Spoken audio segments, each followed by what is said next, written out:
sommes encore dans cette série de quiétude. C'est peut-être le dernier message ce matin. Je vais laisser Daniel décider ça pour la semaine prochaine.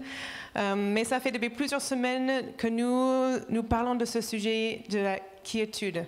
Et on a trouvé que la question de la fin des temps était peut-être, il y avait sa place dans cette série sur la quiétude.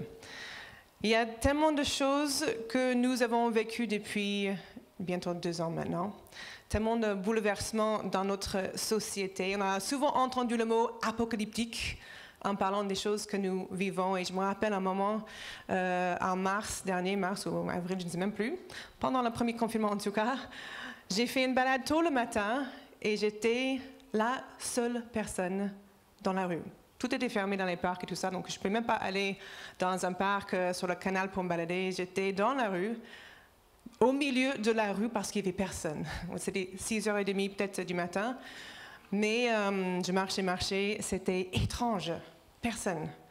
Je balade et je traverse le pont qui traverse la voie rapide, même pas une voiture sur la voie rapide. C'était étrange. Je me dis, oh, c'est comme l'Apocalypse. Je ne sais pas pourquoi j'ai pensé à ça, parce qu'on ne parle pas de voie rapide vide dans l'Apocalypse, mais c'est un truc qui fait que c'est tellement étrange que de vivre ce genre de choses et on a l'impression d'être dans un moment juste tellement irréel, comme dans un film peut-être.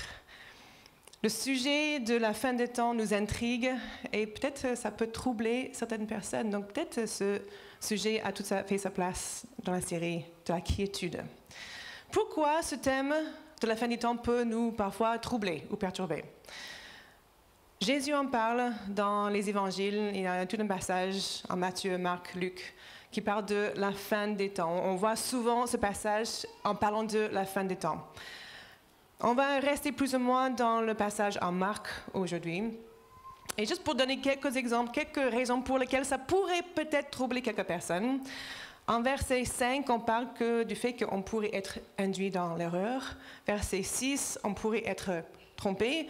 Verset 7, il y aura des guerres. Verset 8, les nations se dresseront les uns contre les autres. Il y aura des tremblements de terre et des famines. Verset 9 à 11, il y aura de la persécution. Verset 14, cette abominable dévastation, c'est quoi ça? Ça part de quoi? C'est quoi ce truc? Verset 19, les jours de grande détresse. Verset 22, les faux Christ, les faux prophètes. Verset 24, 25, le soleil s'obscurcira, la lune ne donnera plus sa lumière, les étoiles tomberont du ciel, les puissances célestes seront ébranlées. Ce n'est pas vraiment une image de quiétude, j'ai l'impression.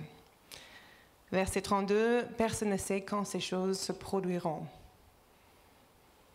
C'est assez pour secouer un petit peu, si on est honnête, si on ne prend pas un petit peu de recul par rapport à ces détails dans ces passages.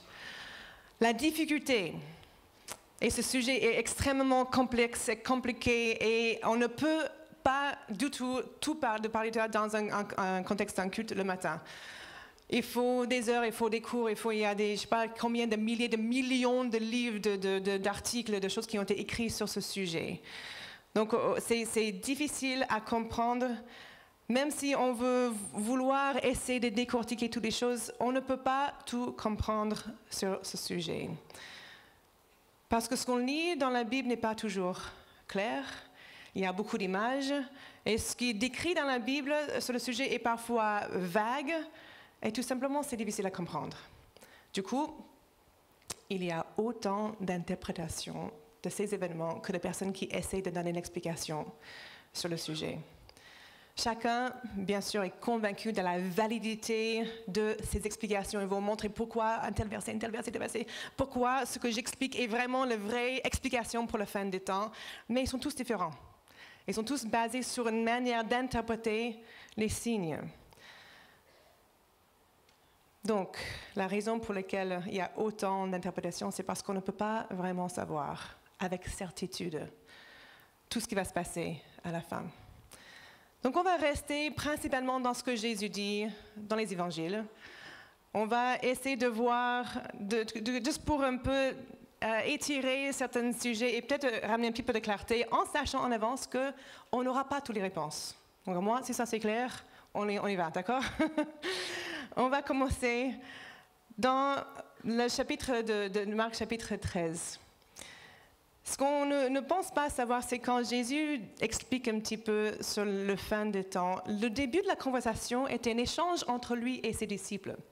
Il parle du temple. Ils étaient en train de sortir de ce temple et il donne une explication sur quelque chose. Il commence, on va lire en verset 1 jusqu'à 4, comme Jésus sortit du temple, un de ses disciples lui dit « Regarde, maître, quelle belle pierre, quel édifice magnifique !» Et Jésus lui répondit « Oui, regarde bien ces grandes constructions. Il ne restera pas une pierre sur l'autre. Tout sera démoli. » Puis il alla s'asseoir sur les pentes du mont des Oliviers, en face du temple. Pierre, Jacques, Jean et André le prirent à part et lui demandèrent « Mais dis-nous, quand cela se produira-t-il? Et à quel signe reconnaîtra-t-on que tous ces éléments seront prêts de s'accomplir ?» On est bien d'accord que le point de départ, c'était le temple. Donc il demande quand est-ce que cette chose va arriver. Et le reste de ce discours de Jésus est la réponse à cette question à ses disciples. Mais très souvent, nous prenons ce passage comme étant uniquement une explication d'événements qui vont venir à la fin du temps. Comme si Jésus parlait à ses disciples et puis pose sur les disciples et puis il tourne vers nous. Maintenant, il faut que vous sachiez, vous dans le moment, époque moderne, ce qui va se passer à la fin du temps. Mais il ne parlait pas directement à nous, il parlait à ses disciples par rapport à cette question du temple. À la base, on va regarder ensemble ce que Jésus dit. Mais on ne va pas lire tout le chapitre, ça prendra trop de temps, mais je vais prendre des bouts de ce chapitre pour gagner du temps. Vous pouvez noter les versets si vous voulez et puis les relire vous-même dans la semaine, dans la journée, comme vous voulez. La suite de ce que Jésus dit, verset 5. On va dire verset 5 à verset 8. Jésus semble parler d'événements qui donnent le contexte général dans le monde. Il parle des guerres, les rumeurs de guerre, les bruits de guerre, les tremblements de terre dans les endroits variés, divers et variés. Ces choses ont été des réalités pendant l'époque de Jésus. Ils sont toujours les réalités pour nous aujourd'hui. Donc ça n'a pas vraiment changé. C'est encore le décor. On va dire que c'est le décor de ce qui se passe. C'est des choses qui ne se passent pas partout en même temps, mais dans certains endroits, ces choses arrivent. On est bien d'accord. Il y a des guerres. Il y a toujours eu des guerres. Les tremblements de terre, il y a toujours eu des tremblements de terre. Et ça continue encore aujourd'hui. Versets 9 à 13. Jésus parle des persécutions que les disciples allaient vivre eux-mêmes spécifiquement après que Jésus soit parti. Et nous savons que les chrétiens, à l'époque, juste après que Jésus remonte au ciel, on sait qu'eux, ils avaient vécu beaucoup de persécutions. On sait que les chrétiens, dans les premiers siècles, ont subi beaucoup de persécutions. Et les persécutions continuent encore aujourd'hui, on est bien d'accord. On a eu juste il y a quelques semaines une soirée sur le thème de l'Église persécutée. Et aujourd'hui, il y a plus de chrétiens persécutés pour la foi dans le monde que dans tous les autres siècles combinés. 340 millions de chrétiens persécutés dans le monde aujourd'hui. Donc ça n'a pas changé. Ça existe encore aujourd'hui. Ce n'est pas partout pareil, mais dans certains endroits, il y a des persécutions comme quand Jésus était là. Mais il donne une belle promesse. Jésus dit, quand vous serez ramenés, parce que les disciples ont été ramenés devant les rois, devant les empereurs, devant les gouverneurs, quand vous serez devant ces personnes, je vais vous donner tout ce que vous avez besoin de dire. Vous n'avez pas à vous inquiéter sur qu'est-ce que je vais dire. Je vais vous donner la parole au moment nécessaire. Et ce que je vais vous donner, personne ne pourra refuter cette parole. Tout le monde sera étonné par cette sagesse qui va sortir de ta bouche parce que c'est moi qui va donner cette parole pour toi. Ne vous inquiétez pas. Quand ça vous arrive, je serai avec vous. Une belle promesse. Versets 14 à 20. Ça parle d'un événement très spécifique, cette abominable dévastation. Mais qu'est-ce que c'est ce truc, l'abominable dévastation? Et quand on lit juste comme ça, on ne peut pas vraiment comprendre à quoi ça fait référence. C'est vague, il n'y a aucune explication.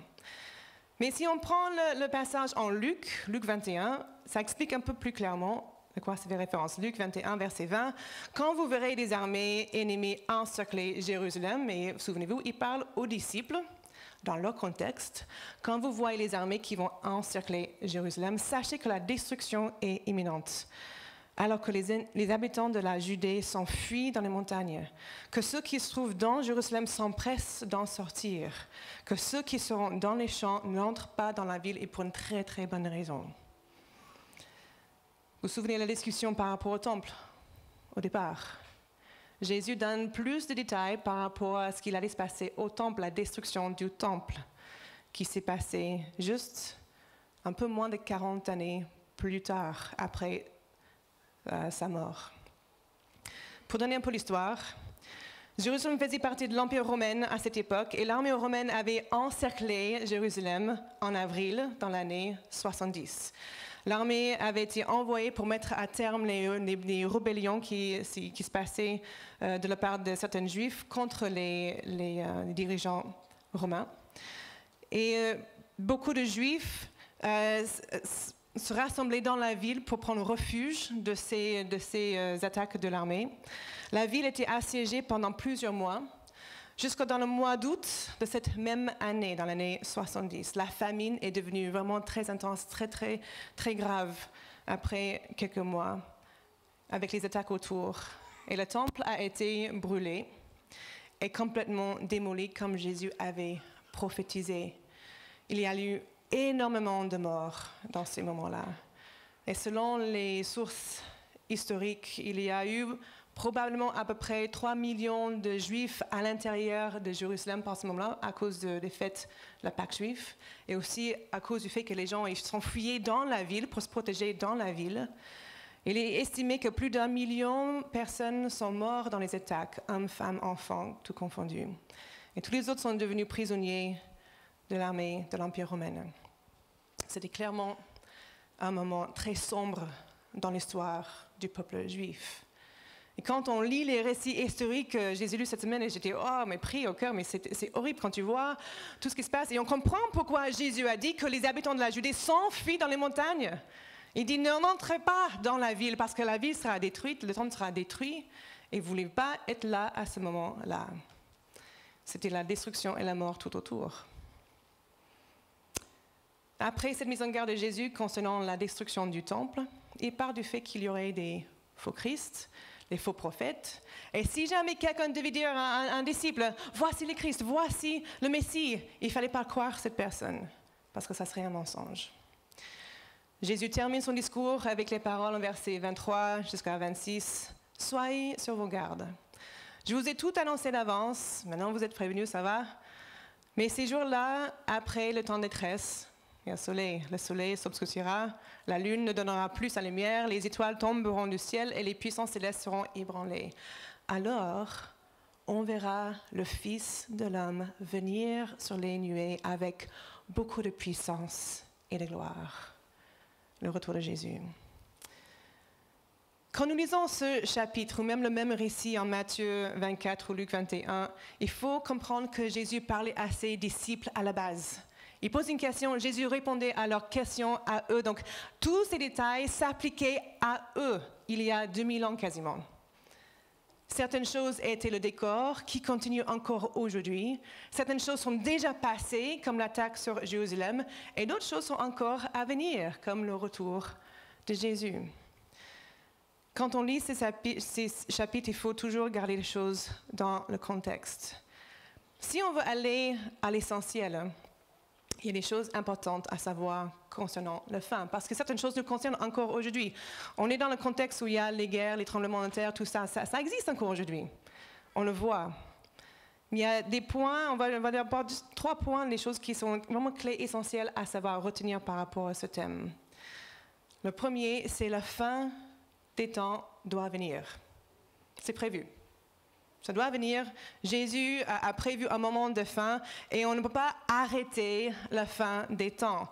C'est le plan de Dieu. En verset 7 de Marc 13, on lit que quand vous entendrez parler des guerres et les menaces de guerre, ne vous laissez pas troubler, car cela doit venir.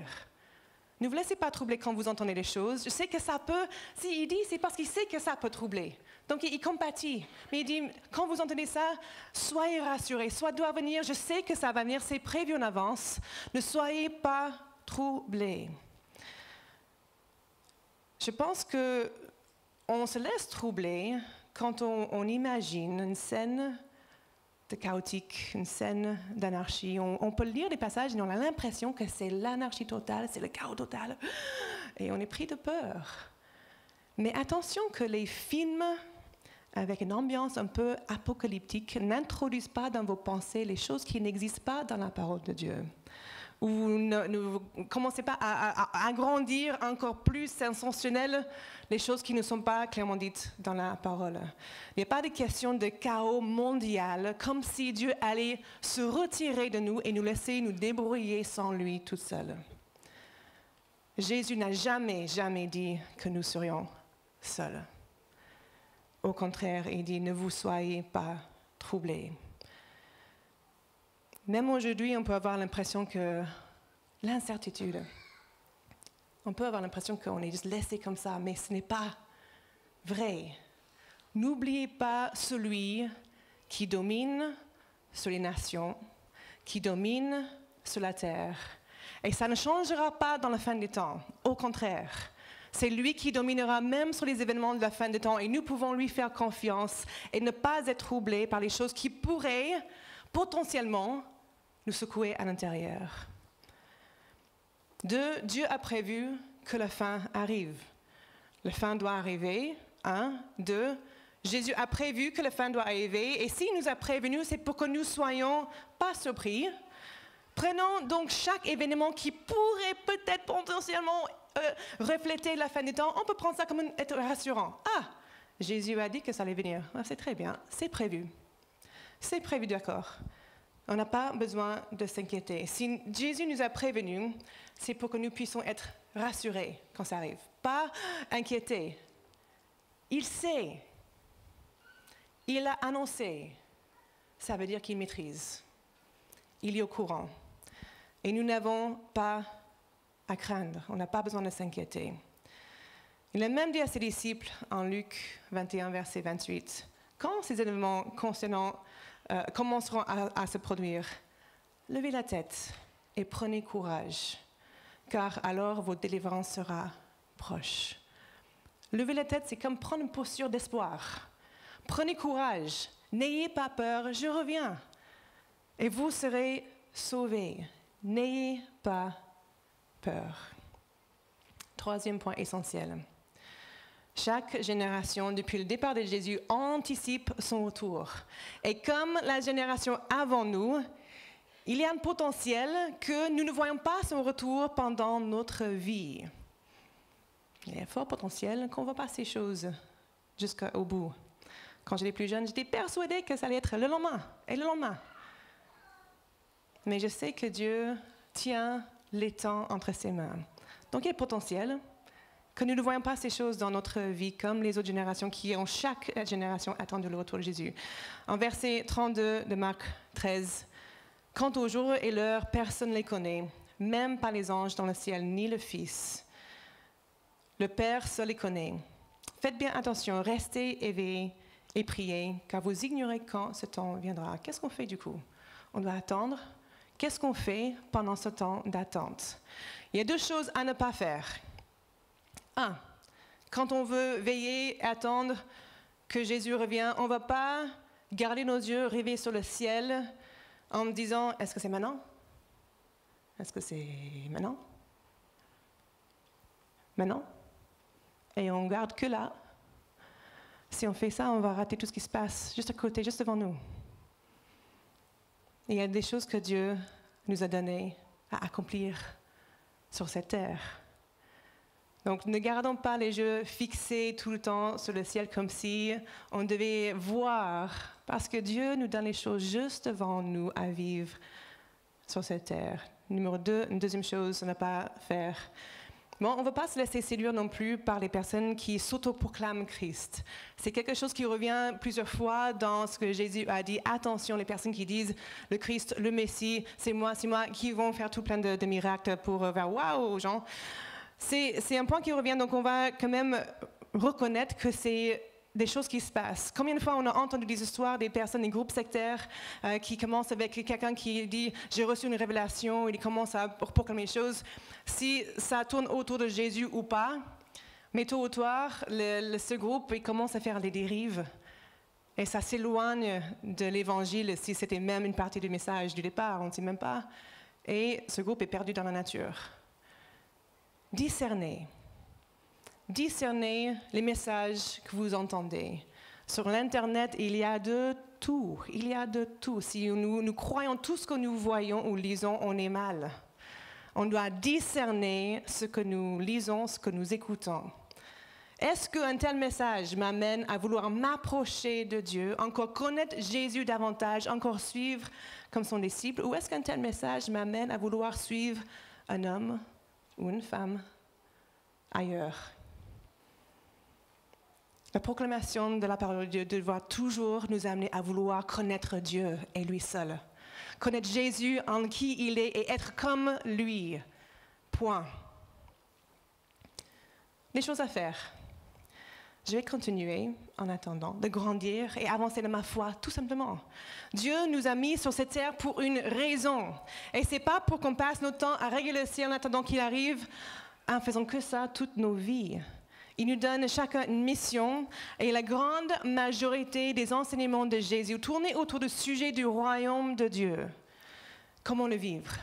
Aimer son prochain comme soi-même, être serviteur pour être grand, être sel et lumière dans ce monde. Comment vivre, ne pas s'inquiéter pour le lendemain, ni pour la fin des temps. En gros, comment vivre cette vie en relation avec moi-même, en relation avec les autres et vis-à-vis de Dieu.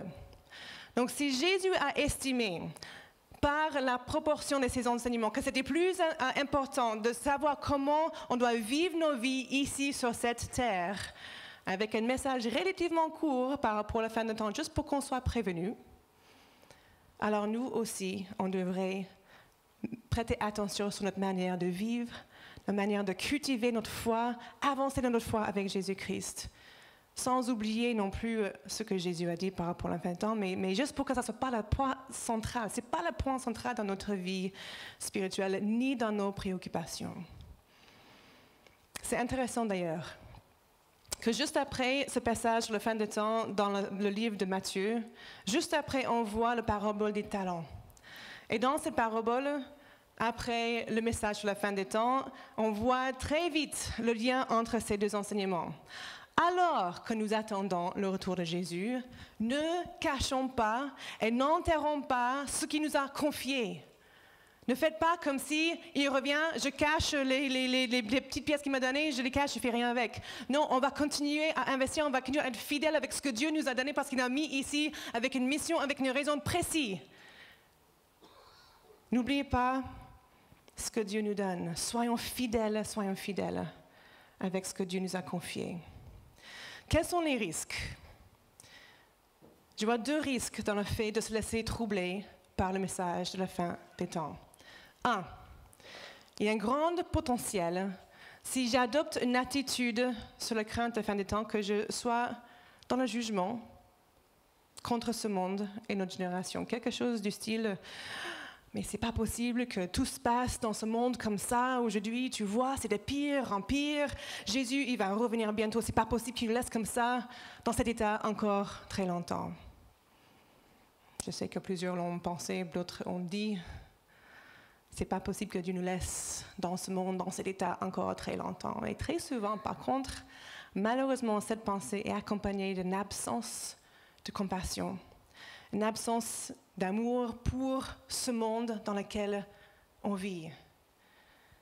C'est un peu moi contre eux, ou nous les chrétiens contre ceux qui sont sans Dieu.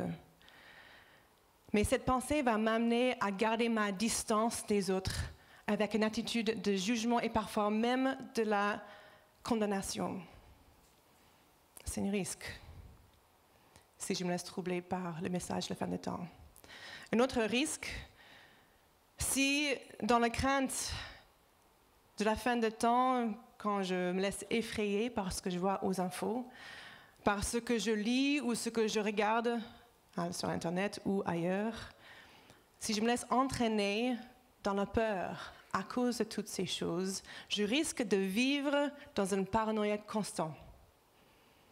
Tout devient suspect pour une potentielle tromperie de la part du diable pour que je sois détourné de la vérité. Et ça va m'amener à vouloir me retirer de ce monde, me cacher de tout mal que je constate autour de moi. Le danger est partout. Attention, le danger est partout. On se retire. On reste entre nous. On ne se laisse pas salir, on ne se laisse pas tromper par les choses à l'extérieur, entre guillemets. Je ne vais pas me laisser tromper par le diable et l'œuvre qu'il met dans le monde autour de moi. Et tout est suspect à mes yeux. Peut-être ça peut même amener certaines personnes à s'isoler pour être sûres de rien faire par inadvertance qui pourrait mettre en péril leur salut. Mais il y a un gros problème lié à ces deux risques. Ce monde a besoin de nous. Si on reste en jugement contre le monde, ah c'est horrible, horrible, horrible, ou si je me retire par crainte dans ce monde, on se retire de quelque chose. Dieu nous a placés ici pour une raison. Nous sommes nés dans cette génération par le plan divin de Dieu. Il sait exactement quand chaque personne est née, l'année, le mois, le jour quand vous êtes nés, et c'était selon son plan divin. Pas pour qu'on se retire ou qu'on reste en jugement contre le monde dans lequel on vit, mais pour qu'on soit active et acteur dans le temps qu'il nous a donné. Ne soyons pas en retrait, ne soyons pas en jugement, mais laissons Dieu nous utiliser comme les lumières dans ce monde. Une lumière qui brille, ou brille déjà tout plein de lumière, n'est pas très remarquable si on reste qu'entre chrétiens, parce que là, au moins, on est en sécurité. Une lumière qui brille parmi les lumières n'est pas très remarquable, mais une lumière qui brille dans les ténèbres est très remarquable. Et cette lumière éclaire le chemin dans les ténèbres. Ne vous laissez pas troubler par le sujet de la fin de temps. Avant de clôturer, je voudrais bien juste toucher sur deux autres sujets. Deux sujets qui font couler beaucoup d'encre. Il y a beaucoup de spéculations sur ces deux questions et elles sont souvent des sujets qui provoquent aussi la peur. L'Antéchrist. Je ne peux pas faire justice à ce sujet, c'est trop vaste. Mais selon 1 Jean 2, 18, il y a plusieurs antéchrists. Je vais lire le passage. Petits enfants, c'est la dernière heure. Vous avez appris que l'Antéchrist vient. Or déjà, maintenant, il y a plusieurs antéchrists. De quoi? Il parle plusieurs antéchrists, quoi? Mais là, par là, nous reconnaissons que c'est la dernière heure. Nous voyons que depuis l'ascension de Jésus, les disciples croyaient eux-mêmes être dans le fin des temps déjà, alors qu'ils attendaient le retour de Jésus. Ils étaient déjà pleinement dedans, comme nous. Mais probablement le personnage de l'Antéchrist qui est le plus redouté, qui peut nous troubler, c'est celui dont on parle en 2 Thessaloniciens chapitre 2, verset 4, la Bible nous dit qu'il est l'adversaire qui s'élève au-dessus de tout ce qui porte le nom de Dieu et de tout ce qui est l'objet d'une vénération religieuse. Il ira jusqu'à s'asseoir dans le temple de Dieu et en se proclamant lui-même Dieu. Mais quelques versets plus tard, en verset 8, nous lisons que le Seigneur Jésus le fera périr par le souffle de sa bouche et le réduira à l'impuissance au moment même de sa venue. L'Antéchrist, peu importe qui il est, peu importe au moment qu'il va apparaître, est destiné à la destruction. Point. On n'a pas besoin de savoir plus. On ne peut pas savoir plus. C'est pas détaillé, c'est pas précisé. Donc, au lieu de spéculer sur plein de choses qu'on ne peut pas savoir, restons sur ce qu'on sait. Il sera détruit. Dans tous les cas, il sera détruit. C'est peut-être une réponse rapide à un sujet complexe. Mais au moins, ça, c'est sûr. Ça, c'est sûr. Le Seigneur Jésus le fera périr par le souffle de sa bouche et le réduira à l'impuissance au moment même de sa venue. Deuxième sujet qui fait couler beaucoup d'encre et qui tape plein de personnes sur l'ordinateur, c'est la marque de la bête. Il y a 6 ou 7 références à la marque de la bête dans le livre d'Apocalypse. Je vais juste lire la première référence qui parle de la marque de la bête, Apocalypse 13, 16 à 17. Elle, en parlant de la bête, fit en sorte qu'on impose à tous les hommes, petits et grands, riches et pauvres, libres et esclaves, une marque sur leur main droite et sur leur front. Verset 17, ainsi personne ne pouvait acheter ni vendre sans avoir la marque, c'est-à-dire le nom de la bête ou le nombre de son nom. Ça peut troubler quand on lit ça, on est honnête, d'accord? Mais il faut savoir une chose très importante, que dans les différents passages en Apocalypse qui parlent de la marque de la bête, c'est toujours associé avec le fait d'adorer aussi l'image de cette même bête. Ces deux actes sont liés chaque fois. Recevoir la marque de la bête et adorer l'image de la bête. Ce qui veut dire que la marque de la bête n'est pas quelque chose que quelqu'un peut recevoir par accident ou par ignorance, parce qu'elle sera accompagnée chaque fois d'un choix de pratiquer l'idolâtrie et ne plus reconnaître Dieu comme le vrai Dieu. Il me semble qu'il y a certaines personnes qui ont peur de prendre la marque de la bête par ignorance ou par accident. De faire un choix un jour ou pour faire quelque chose ou être trompé par une nouveauté et par accident recevoir la marque de la bête sans le savoir, sans l'avoir voulu, sans que ça soit quelque chose, un choix conscient de leur part. Et ce n'est pas du tout ce que la Bible décrit. On peut enlever cette pensée de nos têtes. Qu'est-ce qui devait se passer si, par accident, j'ai fait quelque chose et j'ai reçu la marque de la bête? C'était un accident. Mais qu'est-ce qui se passe alors après? Je serai bloqué du ciel?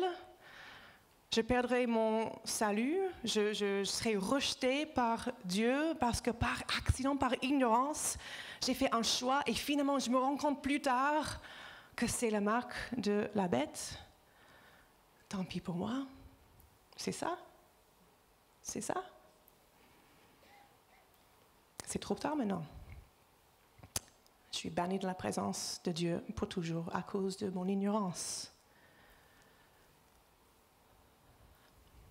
Si je crois que je peux perdre mon salut par erreur, par un acte d'ignorance, je n'ai pas une vue très solide sur la puissance du sang de Jésus-Christ pour me sauver. On l'a chanté ce matin, on l'a proclamé haut et fort. La puissance du sang de Jésus nous sauve. Mon salut se tient sur un fil très fragile. Si je peux le perdre par une erreur d'ignorance, alors que je n'avais aucune intention, aucun désir, par un choix de ma propre volonté, de tourner le dos contre Dieu, louer une idole comme ça, en prenant le marque sur moi ou en adorant une image. La Bible nous dit que nous sommes sauvés par la foi. Nous sommes sauvés par la foi et c'est un don gratuit de la part de Dieu. C'est la grâce qui nous sauve. C'est la grâce qui nous sauve et la puissance de Dieu. Et la grâce de Dieu est puissante déjà toute seule. Mais nous lisons aussi en Hébreux 10, versets 11 à 14, concernant la puissance de son sacrifice. Dieu parle de ce temps de sacrifice qui était fait dans le temple à l'époque. Tout prêtre se tient chaque jour debout pour faire un service. Le service est offrir fréquemment les mêmes sacrifices qui ne peuvent jamais enlever les péchés. Les mêmes sacrifices qui ne peuvent jamais ôter nos péchés. Tandis que Christ, après avoir offert un seul sacrifice pour les péchés, s'est assis pour toujours à la droite de Dieu. Il attend désormais que ses ennemis soient réduits à lui servir de marchepied, et ça va se passer. En effet, par une seule offrande, il a conduit à la perfection pour toujours ceux qui le rendent saint. Ce sacrifice est puissant et son œuvre est complète. Et nous ne pouvons pas défaire la puissance du sang de Jésus par une erreur d'ignorance. Est-ce que vous m'entendez ce matin? On ne peut pas défaire la puissance du sang de Jésus par une erreur d'inadvertance. Le sang de Jésus est bien plus fort que ça. Ce matin, nous allons prendre la Sainte Seine ensemble. Et j'aimerais vraiment que ce temps soit posé dans la prise de conscience de la puissance de le sacrifice de Jésus pour nous, qui nous sauve, qui nous couvre, qui nous protège, qui nous sauve complètement. On n'est pas juste légèrement sauvé le temps qu'on ne fait pas d'autres erreurs. On est déclaré juste en lui. Nous sommes sauvés complètement en lui. Et quand vous recevez vos gobelets de pain et de vin, ça sera 2 gobelets dans le même endroit, vous allez prendre les 2 en même temps. Avant de manger et boire, prenez juste un moment. Vous voulez manger quand vous vous recevez, mais prenez un moment avant pour réfléchir sur la puissance du sacrifice de Jésus. Par un seul sacrifice, il a complètement ôté tous nos péchés. Nous sommes rachetés pour Dieu par le sang de Jésus. Je suis à lui et ça ne peut pas être enlevé de moi par accident. Dieu me tient. Le sang de Jésus est bien plus fort que mes erreurs. Jésus a gagné sur la mort physique et spirituelle par la croix. Et nous n'avons pas à craindre. Nous n'avons pas à craindre que ça soit perdu par inadvertance. Je vous invite à vous lever ce matin pour ce temps de Sainte Seine et ce temps d'adoration. On va encore proclamer la puissance de la croix, la puissance du sang de Jésus qui nous sauve, qui nous garde et qui ne peut pas être enlevé par accident, que nous soyons tranquilles, que nous n'ayons pas peur à ce sujet de la fin des temps. Ne vous laissez pas troubler. Ayez confiance dans la puissance du sacrifice de Dieu pour nous garder. Alors qu'on continue à chercher à grandir en lui, il maîtrise toutes choses. Il maîtrise toutes choses et sa promesse est là avec nous jusqu'à l'éternité. Seigneur Jésus, on veut poser ces moments dans ta présence. On veut garder nos yeux fixés sur toi et on va garder cette confiance que tu règnes. Tu règnes et tu as toute autorité. Tu nous as rachetés par ton sang. Nous sommes tes enfants et tu nous tiens dans tes mains. Que toute crainte qui pourrait exister ici liée à ce sujet de la fin des temps soit bannie maintenant au nom de Jésus. Que nous soyons confiants dans notre Dieu qui veille sur nous, de notre Dieu qui a prévu toutes choses et notre Dieu qui maîtrise toutes choses. Et qu'on garde nos yeux fixés sur Jésus-Christ, qui a tout accompli pour nous à la croix. Au nom de Jésus. Au nom de Jésus.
Tu marches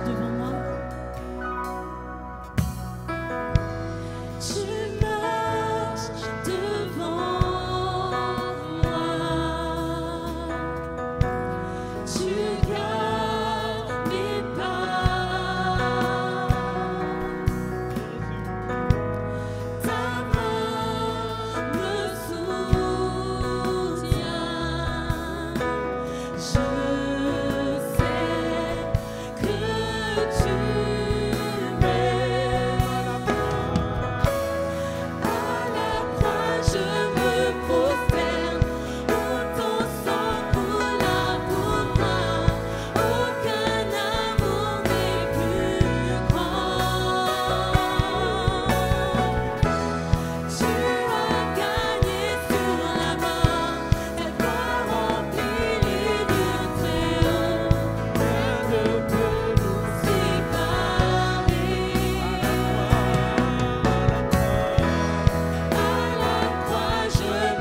Quel sauveur merveilleux je possède. Il s'est sacrifié pour moi. Et sa vie innocente il cède pour mourir sur l'infâme voie. Attaché à la croix pour moi, attaché à la croix pour moi, il a pris mon péché, il m'a délivré, attaché à la croix pour moi.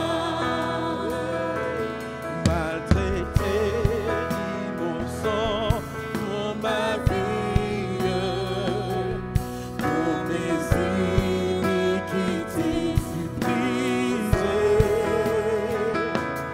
et chargé de mes maladies. Il mourut